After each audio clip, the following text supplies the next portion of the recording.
All India Radio presents Morning News.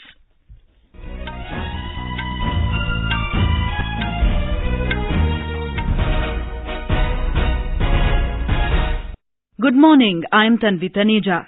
The headlines.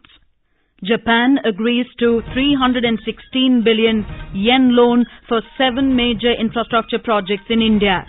Supreme Court bans 15-year-old petrol and 10-year-old diesel vehicles in NCR to curb pollution. 5th National Summit on Public Healthcare begins at Kaziranga in Assam today.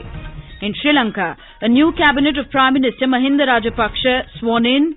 Speaker convenes all-party meeting.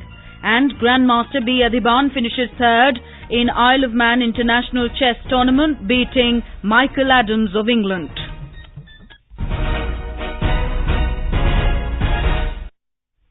Japan has agreed to provide loans of about 316 billion yen for 7 major infrastructure projects in India.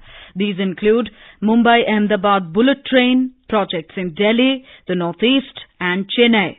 This was announced after the 13th India-Japan Annual Bilateral Summit led by Prime Minister Narendra Modi and his Japanese counterpart Shinzo Abe in Tokyo last evening. Both the sides discussed a wide range of issues of mutual interest and reviewed the prevailing regional and international situations. After the summit, both countries announced that an agreement has been made for establishing a 2+2 mechanism in which the defence and foreign ministers of both the countries could interact on furthering cooperation. Another agreement on having greater cooperation and exchange of information in maritime domain awareness between the Indian Navy and the Japan Maritime Self-Defense Force was also signed by the two nations. The two sides exchanged 32 MOUs.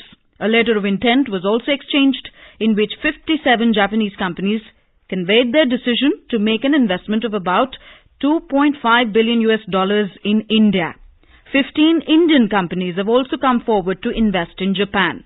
India and Japan also concluded a $75 billion bilateral currency swap agreement with a view to enhance financial and economic cooperation. In a major fillip to the International Solar Alliance, ISA, Japan announced that it has ratified the framework agreement for the ISA. Japan is the 71st country to sign the agreement to join the Global Alliance and the 48th to ratify it. More from our correspondent. Prime Minister Narendra Modi's Japan visit has been highly fruitful in further deepening and widening the existing cooperation between the two nations. They include promoting further ties in defense, health, digital technologies including artificial intelligence and Internet of Things, agriculture and food processing. The decision on rupee swap signifies the level of confidence by both the major economies of Asia. The two nations have come forward to augment their cooperation in the Indo-Pacific with the aim of bolstering peace, stability and prosperity in the region. Jay Singh, AR News, Tokyo. The Prime Minister has since returned home this morning. Prime Minister of Italy, Giuseppe Conte, will arrive in New Delhi today on a day-long official visit to India. Mr. Conte will be accompanied by a high-level delegation. During the visit, the Italian Prime Minister will hold bilateral talks with Prime Minister Narendra Modi. Both leaders will also attend the India-Italy Technology Summit. We have a report. It will be Mr. Conte's first visit to India after taking over as Prime Minister in June this year. The visit will be part of the ongoing celebrations to commemorate 70th anniversary of establishment of diplomatic relations between the two countries. Italy is India's 5th largest trading partner in the European Union with annual bilateral trade turnover at $10.4 billion in 2017 and 18. The presence of over 600 Italian companies in India is an important link binding the economies. Indian companies are also investing and acquiring units in Italy. Anand Kumar, AIR News, Delhi. The Supreme Court has prohibited the plying of 15-year-old petrol and 10-year-old diesel vehicles in the National Capital Region due to the prevailing pollution situation. The Apex Court made it clear that such vehicles would be impounded if found on roads in Delhi NCR. Terming as very critical and horrible the prevailing pollution situation in Delhi NCR, the top court directed that a list of 15-year-old petrol and 10-year-old diesel vehicles be published on the website of the Central Pollution Control Board, CPCB, and Transport Departments of the NCR area. The bench directed the CPCB to immediately create a social media account on which citizens could lodge their complaint about pollution directly, on which appropriate action could be taken by the task force responsible for implementation of the Graded Response Action Plan, GRAP. The GRAP is aimed at tackling air pollution in Delhi NCR and adjoining areas. Science and Technology Minister Harshvardhan has said an emission testing facility has been established at CSIR, National Environmental Engineering Research Institute. He said extensive training is in progress for conventional and green crackers for monitoring the emissions and sound. Political advertisements on social media in all poll-bound states, including Chhattisgarh, can be released only after obtaining prior approval from Media Certification and Monitoring Committee, MCMC. Election Commission's Director General Communications, Dhirendra Ojha, had a video conference with the MCMC members in all the districts of Chhattisgarh to apprise them about the guidelines. Here is a report. Political parties and candidates are extensively using electronic and social media during the campaign due to growing influence and better outreach of these platforms. Election Commission has directed that all such e-advertisements have to be pre-certified by the Media Certification and Monitoring Committee. Political parties can get the e-advertisement certified from the state level committee, while candidates can get such advertisements approved from the district level committees. Vikalp Shukla, AIR News, Raipur.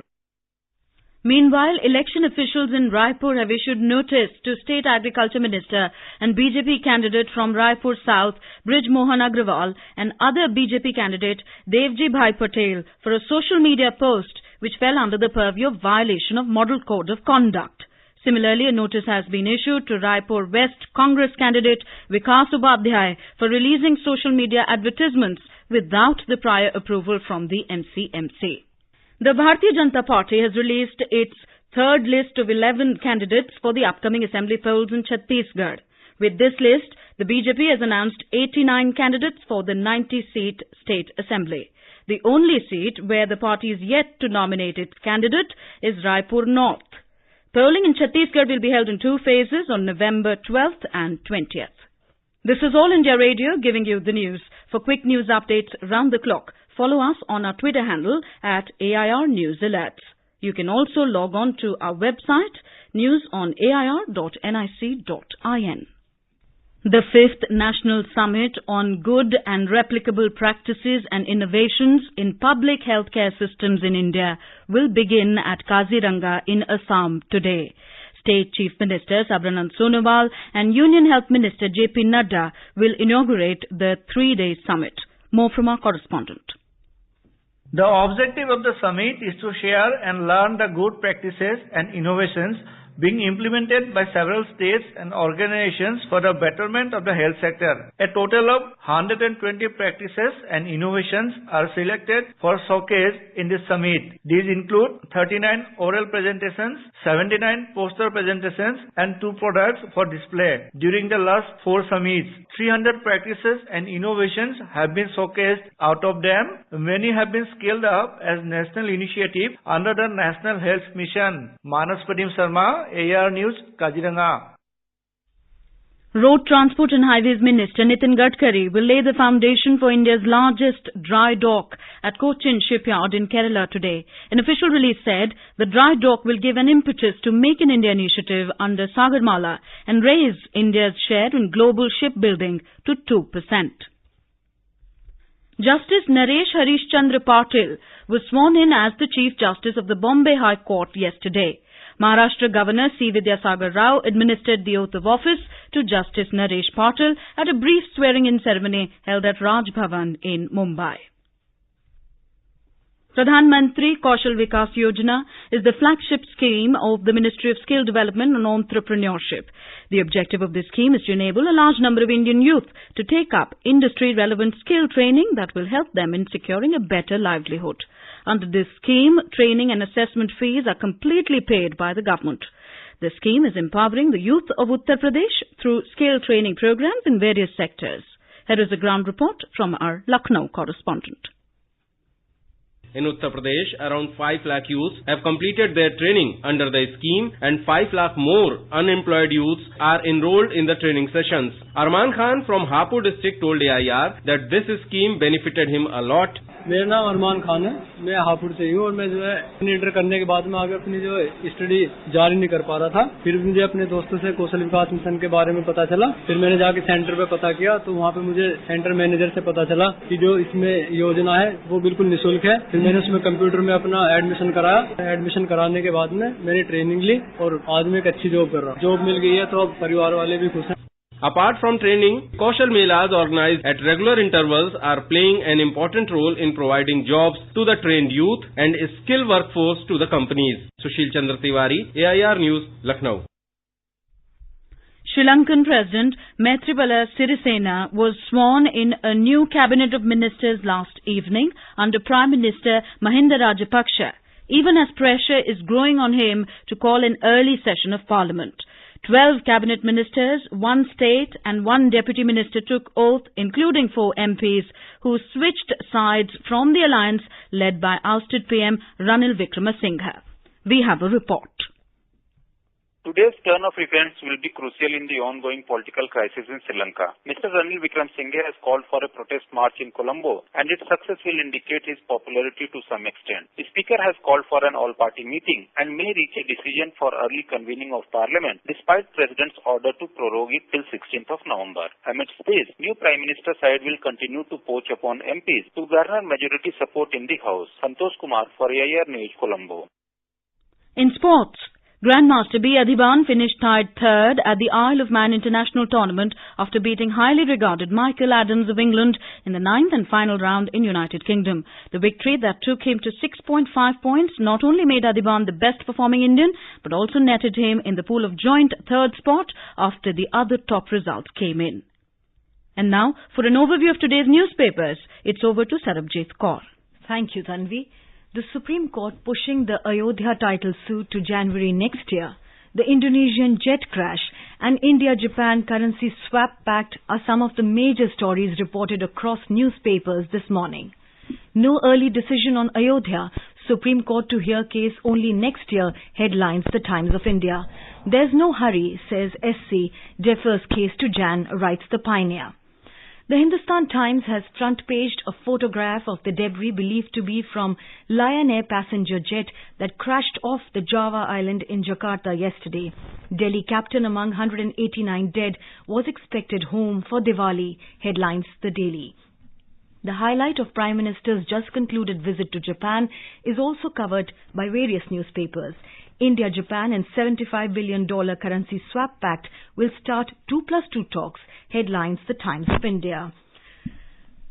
The Hindustan Times in some heartening news reports India's share in global GDP growth expected to rise from 13% to 16%. And finally, the next Jan Shatabdi is here, informs The Hindu. The paper writes that Train 18, a self-propelled semi-high-speed train set fitted with onboard Wi-Fi, was launched yesterday at Chennai's Integral Coach Factory. With that, it's back to you, Tanvi. Thank you, Sarabjit. And now, before we end the bulletin, the headlines once again. Japan agrees to 316 billion yen loan for 7 major infrastructure projects in India. Supreme Court bans 15-year-old petrol and 10-year-old diesel vehicles in NCR to curb pollution. 5th National Summit on Public Health Care begins at Kaziranga in Assam today. In Sri Lanka, a new cabinet of Prime Minister Mahinda Rajapaksa sworn in. Speaker convenes all-party meeting. And Grandmaster B. Adhiban finishes third in Isle of Man International Chess Tournament, beating Michael Adams of England. And with that, we end the morning news. Have a nice day.